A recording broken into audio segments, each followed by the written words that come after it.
And then I'm going to start this, because this is perfect right here. This is really close up.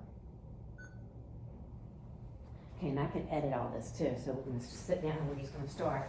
And I'm gonna start talking first and saying, and I'll edit all this, will be cut out, of course. Hi, my name's Donna Watson, and we're here today. We're gonna talk about the accountability of certain government entities. I think people mostly know me because my son Troy Hallett passed away from a fentanyl poisoning. Troy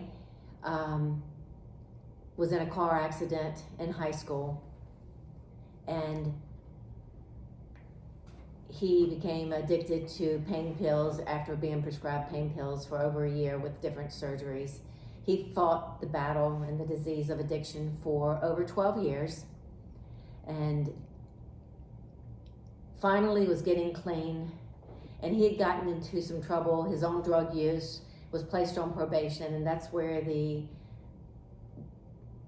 actually really starts of almost not being able to get out. He tried really hard. He fought in and out of rehabs. He sought the Lord. He prayed. He did not want this disease of addiction, but once you're in that disease, your brain changes, your brain chemistry changes, and that's taken over. And you have to be clean a year. So these programs that the government and the local authorities are putting out are supposed to help, but they did not help my son. My son was clean for 5 months while on probation, did not fail a drug test.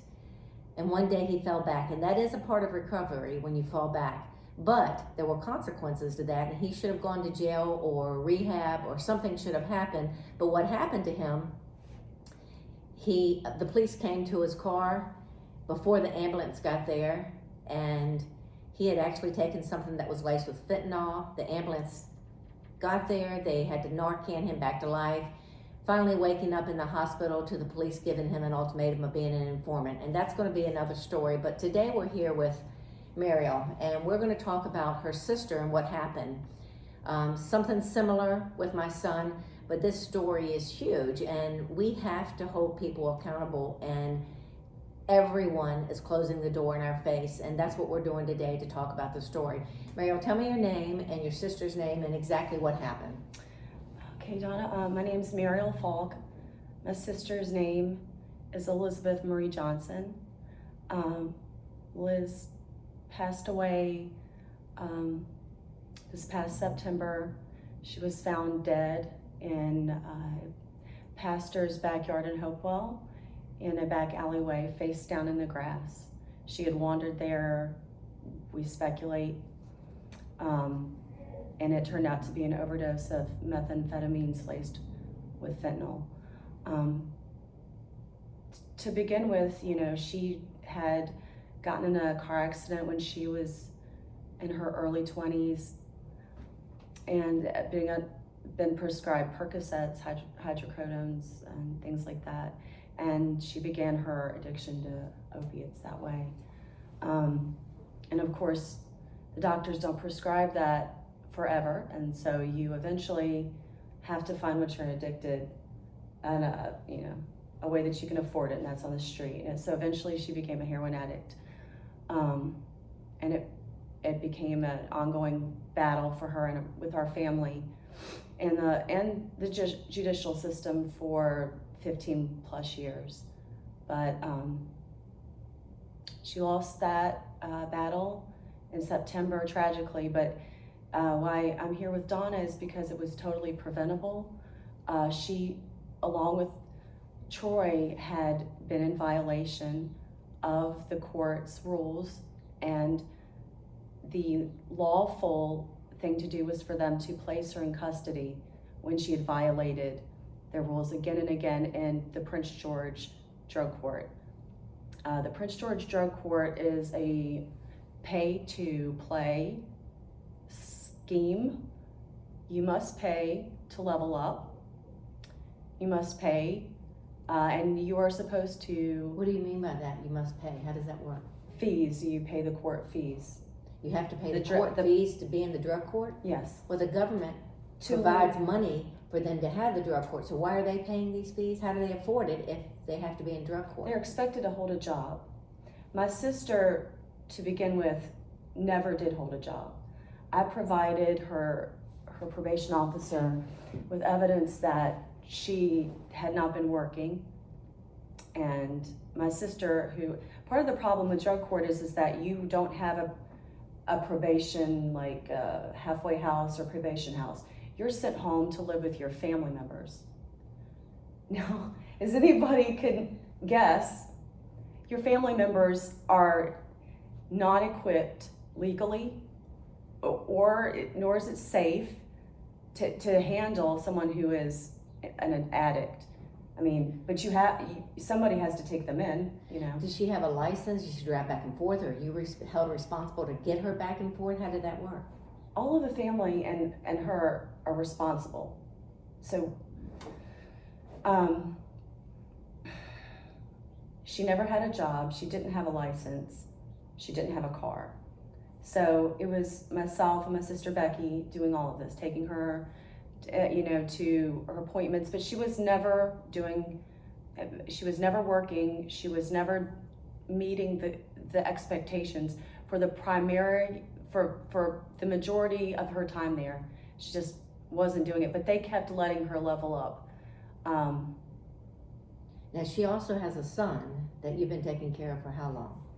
I got custody of him when he had been in the NICU. He was born addicted to opiates, and social services they had found that he was in the NICU because those seizures, and so I went to the court. They were gonna put him in foster care, so I went to the court, filed an emergency custody order, and I've just been raising him ever since. Yeah, but I knew your sister. She was brilliant, super talented. I mean, and gorgeous, of course. Her picture's right here, but yeah. People navigated to her. I mean, she could light up a room. She'd walk in a room and you'd want to go say, "Hey, how you doing?" Because she was that cool. So did she rule this place? I mean, how did the drug court go? And how many times a week did she have to go there? And how often was she tested? I'm not sure. She was frequently tested. She had failed 2 drug tests, and I'm not sure why she was allowed to continue in the program, but They didn't violate her? They didn't? Because I know that I've read the rules of the drug court, and the first violation is an automatic 10 days. Automatic. She did go to jail, and then she went, that was early on, and then she failed again. She did not go to jail. That's an automatic 30 plus days. They allowed her to get on Suboxone, which is an opiate. Right. Which is in violation of their policy of being opiate free. So methadone and Suboxone should not be permitted permitted in any drug court if your guidelines are that you cannot be on an opiate, because it is an opiate. I can attest to that. The Suboxone, because I'm a mental health counselor, the Suboxone and the methadone originally was put in to help people in the disease of addiction to come off of opiates. Now, there's nothing wrong with a 15-day takedown. I believe in it, but they are using it now as a money thing, because Suboxone you have to pay cash for. The methadone clinic is paid by Medicaid. If you don't have Medicaid, you have to pay cash for. And you go in, and you would think it's a 15-day takedown. My son Troy went to the methadone clinic. I talked to the doctors and the counselor because I was there with him, and he was going to do a 30-day takedown because he had been addicted so long. 3 months later, we're still there. I'm in front of the doctor, and of course, I thought I was going to be arrested that day. They're using it as a moneymaker. People are still on methadone, and 5 years plus. And the Medicaid, that's another story in itself. It's a swap out. It's incredible. And the Suboxone doctors will say 15 days tops. Suboxone is more addictive than actually being on the drug. But the sad thing is, with Suboxone, it's not enough for them because it doesn't give them that euphoria, and then they go out in the streets in addition to the Suboxone. So when they get tested, as soon as they're off of probation, as soon as they're if you want to get off of opiates, you do just that. You detox with the help of a doctor. If you get on methadone or Suboxone permanently, you are just waiting for your time to get high again. Unfortunately, that's a statistic. That's not a cynical look on addicts, because I completely sympathize with everyone Absolutely. who is trapped in addiction. I completely. But there is a way out. and But it's that's not. just when Yeah. But if you're an addict, you will look to people for what to do, and and this is when professionals, the law enforcement, they feign ignorance over these drugs that it should be their business to know how they operate. If you're a judge, if you're a probation officer and you don't know that methadone and Suboxone are a swap out and a little Band-Aid until they get out of your program, is that your niche? Is that what you should be doing? Because it seems like don't even know the basics of Addiction 101. It's more than a swap Well, out. my It's a killer. experience with Prince George Drug Court is that they don't know Addiction 101. They do not. I agree with you. In fact, everything that would be just common sense to a layman who knows nothing, they would do the opposite. And so that led me to believe that the only value my sister was that money that she was providing for them, and because she just continued to break the rules. Well, she was very popular and people were looking up to her, and it was going to look really cool on their record to have this beautiful young lady graduate the program. Especially when people had been relapsing day one of graduation from their program, especially when people are, a week, a month out, ending up in jail or dead. Did you ever call probation or let them know, hey, my sister's not doing right? Not because you were mad at your sister, but because you loved her. Did you call? My sister, who she lived with, began the first, set of phone calls and texts and everything. And they kind of acted like they were listening and taking her seriously, but then it ended up going nowhere. Then I'm like, look, I have custody of her son. They began to tell her, that child belongs with you. They vilified our family and pit my sister against us so that she would work for them. And she ended up so if her probation officer had a function where she was supposed to head that day, she's the leader of the group, she'd say, she was having a lot of personal problems. She would have my sister do it, and my sister would say, look, I'm supposed to be at NA. And she said, you're supposed to do what I tell you. So she had to do everything, even though it was even against the program or what was on her schedule. And towards the end, after they found out she had not gone to NA for 8 months. And they didn't know that because part of the program. The probation officers aren't there. They had a system of checking in. Well, when they found that out, they just changed the system, so she had to go. So it was at any point of time where she violated, you're supposed to go to jail and serve the rest of your time. There are no consequences. There's no consequences. They're just given more of the probation officer's jobs. She was even asked to plan her probation officer's son's birthday party. Wow. Well, when you're hired in a position, and I'm not just talking about in probation, it could be the Commonwealth Attorney, it could be a police officer, it could be anything. You have a list of jobs that you're supposed to do. Now, every time I've ever worked, I wasn't able to say, I'm not doing that, I'm going to do this. Because if I had done that, I would have been reprimanded. Or anybody under you to exploit, like if you don't do this, right. And you're going to jail. So basically, do you believe the drug court and probation had a role in your sister's death? Well, it's a fact that, we had evidence presented to them. I showed that to the Commonwealth Attorney because her probation officers had, her probation officer and everyone in that office had given me the runaround. I'd reached out to the Commonwealth Attorney in Prince George, the Sheriff's Office in Prince George, and local politicians within the state asking for an audit of the Prince George Drug Court. And there needs to be one. I was told that they were busy auditing all drug courts in Virginia.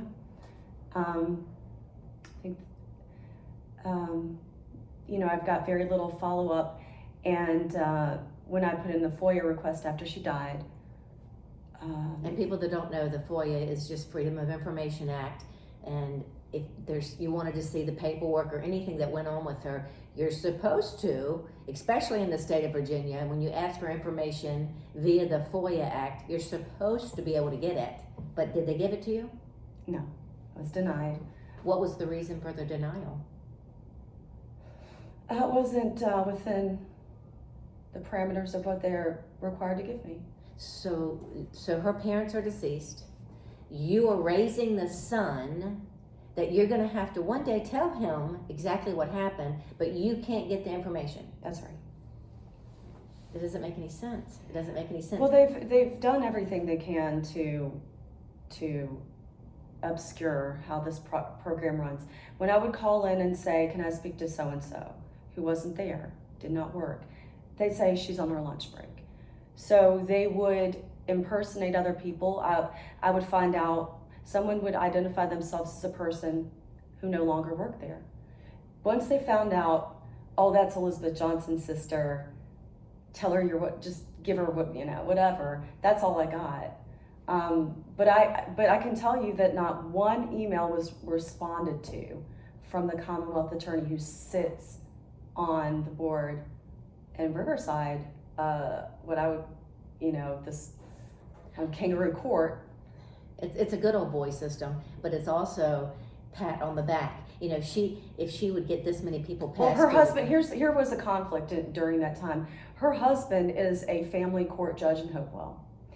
When I went to have Liz's, after she had just continued all through drug court, breaking every rule they had, just about, every rule they had, I filed for just to have any kind of rights terminated. It had gotten to the point where she had just save her, basically. You were trying to save her. Well, she had taken him without, and I just couldn't find him. I mean, her son. She went from being, "Thank you for everything you've done," to you don't, he should be with me. And so the drug court officers had pumped her head up against her family, and particularly against me. You do know that wasn't really her. That was the drugs talking. Yes. Yeah, because I know she loved you without a doubt. Well, the day that she died, any anger any kind of like chaos of emotions I was feeling, it just vanished completely, and it didn't matter anymore. Because it is hard to separate the person from the addiction when I hate you, and they're just cussing you out, and they're screaming, and it's hard to not be like, I hate you back, and everything like that, in the moment. And unfortunately, but that's just verbiage. That didn't mean anything. Right. Unfortunately, when she left my sister's house, me and my sister, Becky, had found her relapsed. And so we called the police, and we showed them a video where it showed that the drugs on her, but they said, we didn't find the drugs, so we can't arrest her. Even though she's like foaming at the mouth, her face is swollen, she looks terrible, and you would think TDO or Baker Act. Did you let her probation officer know this? Oh yes. The probation officer, they long since stopped, messaging, replying to me. They'd long since cut me off. It's incredible. So basically, bottom line, I'm just going to say it, and probably going to hurt a few people. If they had actually done their job, your sister right here would still be here today. If they had actually done their job. Well, we know she'd be incarcerated. But she'd be alive. Yeah, she'd be alive. Able to come out, and the drug would be out of her system. She would be here. Her son is going to grow up without a mom. She actually came out, and I had all the hopes for her, and I really think she would have done great if she hadn't been in the Prince George. When I look at her, I'm reading through her diaries and journals and everything. When I look back at how she was thinking, fresh out of jail, fresh, just completely, idealistic, and back to her old self. She came to our family with, as herself, and with just talking like. Gratitude. It's hard to explain a sense of reality of what had happened, and accountability, which after time in drug court, they just took all of that away. Or they're pushing it under the rug. And you know what? Well, we were the scapegoat for Liz. Mm-hmm. And so I don't know. I think Suboxone wasn't good for. I think when she got on Suboxone is when her brain went back to the It's horrible. thinking. Suboxone is the worst drug. But you wouldn't know it because she's not nodding off.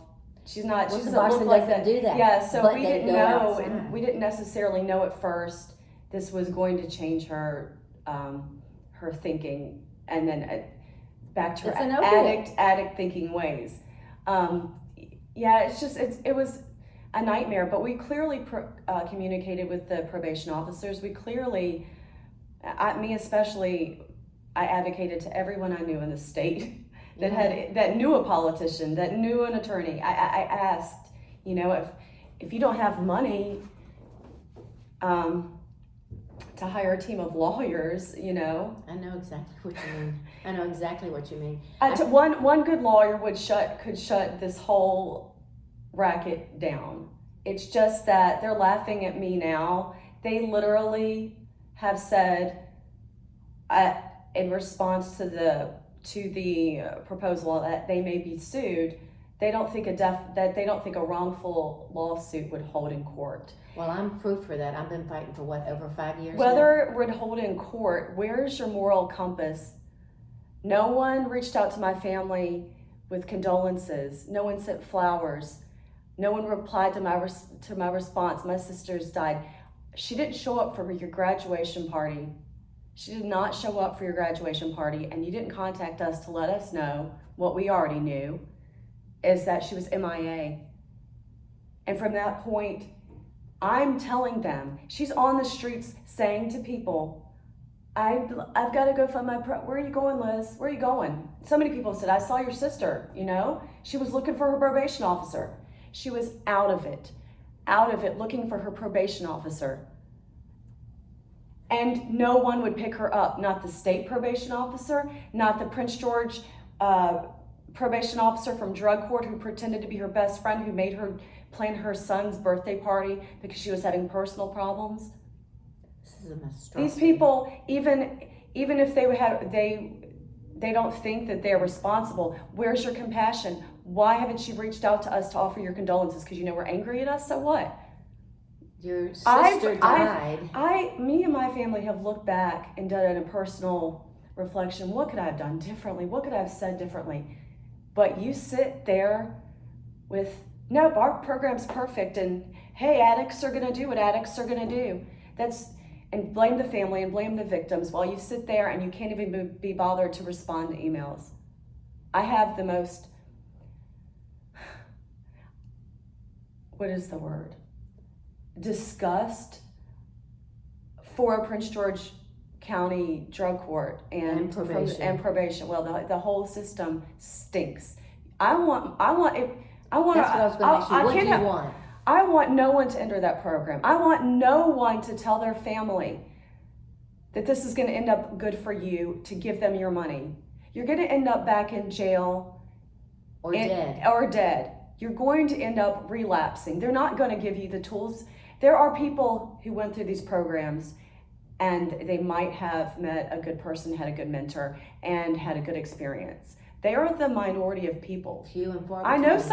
I know someone personally who's clean, who's doing well, who went through they went through a drug court. And to them I say, thank yourself. That was you. Nobody can really make you do anything. Right. Nobody can really. There are people who get off of drugs on their own without a drug court. It's really up to the individual. You do need support, but this system is a charade. It's a sham. Anything pay to play is a scam. If it's a religion, if it's anything, if there's an incentive of money, there's an ethical problem. I so agree with you. The money aspect and doing the job. She was doing her probation officer's job. Not only that, her personal. I had no idea you had to pay to go to drug court because to level up, you must pay X amount of money each time. You can't level up even if you have done all of if you've gone through everything they've wanted, but you don't have the money. You do not level up. They extended my sister's for months. She was in that program way longer need to be, because they had a workhorse. They had somebody who would work for But free. Virginia was granted all this money and it was put out to different localities. That should be paying for the drug court. Why in the world was someone with the disease of addiction that basically can't work and they know she doesn't have a license, how is she going to pay? They believed that she worked, even though I said, no, that guy is a boyfriend. That guy says he was a part of the system. He's in the system. But it's a burden for the family. They knew she didn't have a license. And if they didn't know, they should have found out. The burden is on the family, and yet when the family comes to them, they discredit the family. They defame the family. They try to ruin my reputation. They said that I was a drug addict. I've never been in your I've never been in your little System kangaroo or court. anything. Exactly. I tell people it's a kangaroo court because it's really, their rules mean nothing. They, I call it a good old boy system. Well, it's whatever you want. See, the way that any court's supposed to work is you look at the law and the behavior and you apply the law accordingly. And if there's The rules rules and accordingly. regulations, you have to follow them. You don't think, it's nothing else. Nothing else, because really it's a life and death situation. I lost my sister, and her son I've been raising since he was a baby, and I'll have to live with this nightmare. I want to say something else about Liz and about the local law enforcement. When she died, we didn't know for 4 days. Now the police know her. We're good. They're good friends with our family, and they don't have any animus against her. They've tried to help her. They've tried to help our family. I want to say that about the Hopewell Why police. did it take 4 days? I went to meet with one of the officers that had, it's hard to talk about, that had been there to find the body, and he knew her well. But because she had been found sort of kneeling on her knees in prayer like this, and was upside down, face down in the grass, all the blood had pulled to her face, and so she was unrecognizable. So he wasn't 100% sure. He didn't know her at all. Her face was completely unrecognizable. Oh my gosh.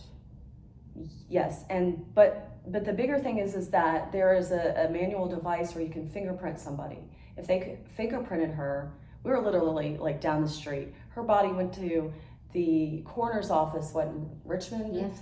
And they had to wait for the coroner in Richmond to identify her. So if they had that, see, the manual fingerprint, I didn't know that device actually existed. If we could just make that a priority, because I was arrested back in 2011 for 2010, something like that, because they were looking for her. 5 U.S. Marshals came into my house and arrested me because they'd been looking for her. She had given them my name and social. And because they didn't fingerprint her, they were like, oh, looking for Muriel. Here we go. And they were like, 5 U.S. Marshals come into my bedroom. I'm scantily clad. My heart's racing. They're like, we're here to arrest Muriel, charges for hit and run, possession of morphine. I'm like, what are you talking about? And then I'm like, really? You're looking for my sister. They're like, no, Muriel, whatever, they had my birthday. And then they do a huddle, and it turns out they didn't actually get any evidence. So if she'd said Marilyn Monroe, I guess that's who they would have been looking for. So were you actually ever arrested? I was arrested. They were nice enough to handcuff me in the front, and they just processed me through Riverside. There was another, I've been through a lot of identity theft with her, but that was one of the times. There's 2 times where Liz being fingerprinted, not being fingerprinted had major consequences for me personally, for our family, for everyone who knows Liz. Well, but her fingerprints were in the system, so if they had had one of these devices, they would have known instantly, and her family wouldn't have had to wait 4 days, and y'all had already been looking for her. We were looking, we knew where she was. I was like a day behind her and constantly updating. I had told law enforcement, I had told her probation officers the address of the lady she had come and stayed at, and no one would go get her.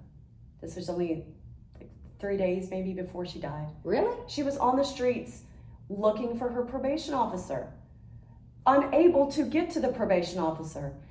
The state probation officer would not come get her.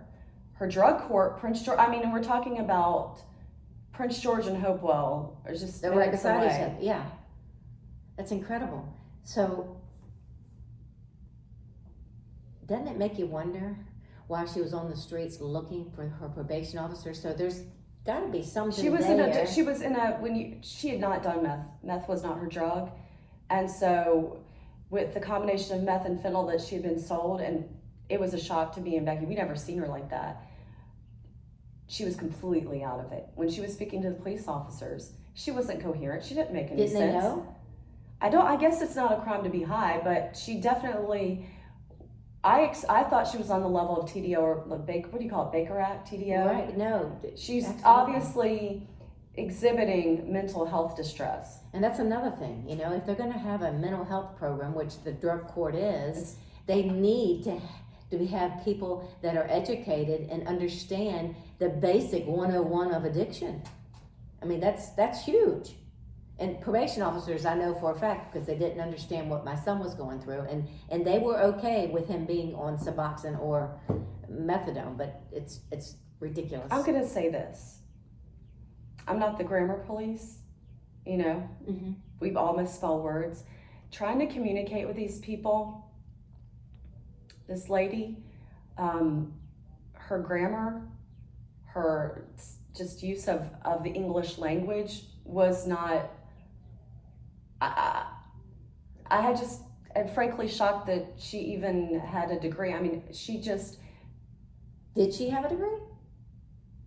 I looked up on their Facebook that they have been given degrees from colleges. It just shocks me. I don't even think that I'm talking to somebody with the intelligence of a sixth grader, with the common sense of a child. Wow. I don't know where they get these people from, but the lack of morality. Forget the education. The lack of morality. Where do you get off taking addicts and turning them against their family? Where do you get off shoving them all the problems on their family? All the burden. Calling them a liar, Yeah. defaming them, you know, gossiping with your drug court students or whatever you want to call them. It was a little gossip club, like high school. I know. Wow. Because I've got so many DMs from people in that program telling me this probation officer just makes this whole environment like high school. She has her favorites. She gossips. And the whole program was Is she like still that. working there today? I don't know, because they are the least transparent group of I've ever encountered. When you call somebody and say, "Can I speak to so and so?" that no longer works there, and they're speaking, oh, and they act like they're taking notes and they care and they're going to get to the bottom of it. It was just. And you don't get a response back. Oh no! For a year, I emailed the Commonwealth Attorney of Prince George, not New York City, a small county in Virginia, Prince George, not swamped with crime. This person absolutely had the time to. You didn't get an email back? No, never, not one email. With video evidence, with picture evidence, with the drugs in the picture, showing this woman. But I wanted to say something. I got away from. Her husband is the family court judge in Hopewell. Her husband was the one overseeing the custody that I had filed, the custody hearing that I had filed.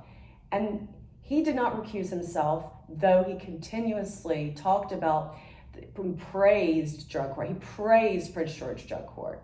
Wonder why. And he said to me, there's no crosstalk between me and my sister, by the way.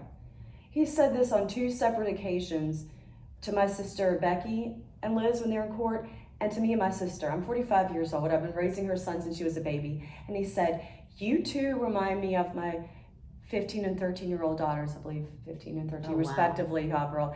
I would hope that they are not happy to know that their father always references them in courts to demean young women, or older women, to demean women that you're acting like my young teenage daughters. It wasn't. I could see if she and I were cross-talking and name-calling. There was none of that. Our inability to not get along because she's an active drug addict and your wife's on the kangaroo court panel, And so you don't want to even address the fact that she's broken all the rules. He literally spent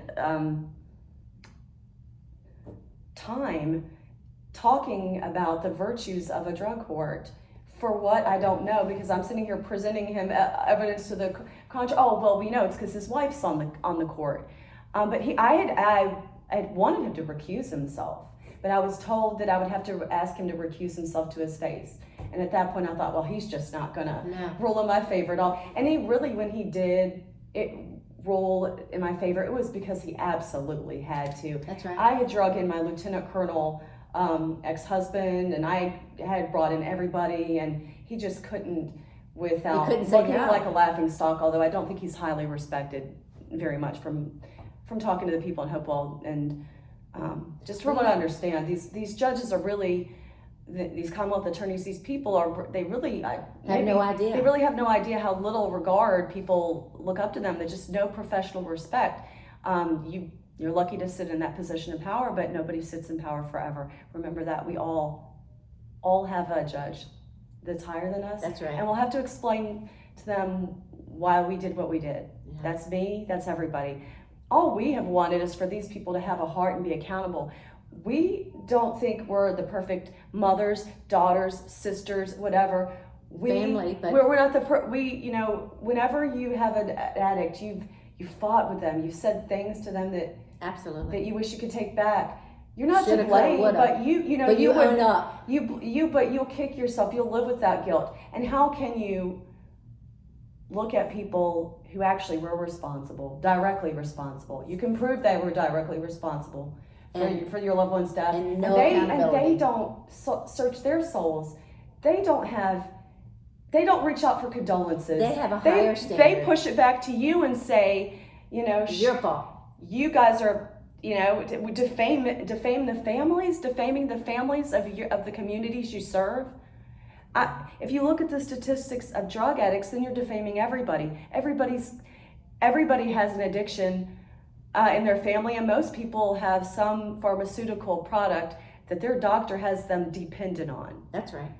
Where if they were to stop taking their antidepressant, they will have withdrawal symptoms that are very much like a heroin addiction withdrawal. Maybe not as strong, but it would still be a withdrawal. Oh, from what I understand, you get brain zaps. There's a whole nother. No but there's an extra.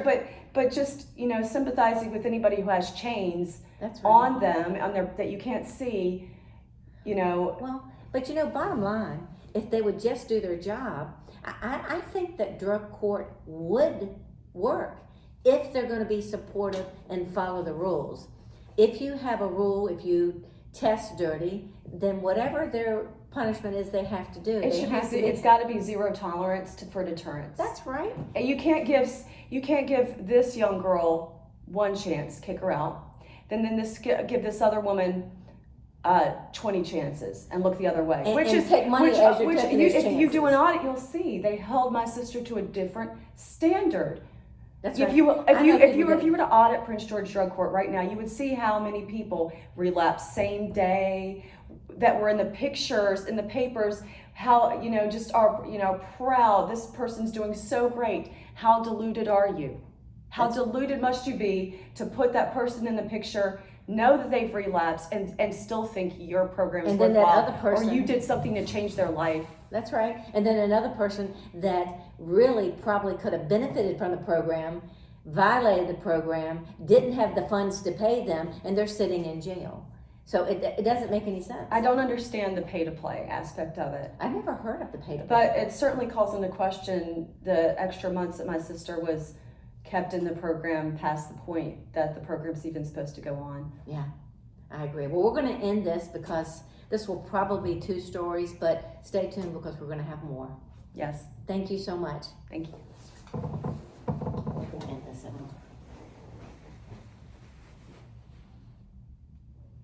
I don't even know what I said. Well, I'm going to edit it and make sure that it is all good. Turn that power on. Asking process. Look, I had to bungee it. I forgot. I had my thing, but I didn't have my tripod. I thought, you're so stupid.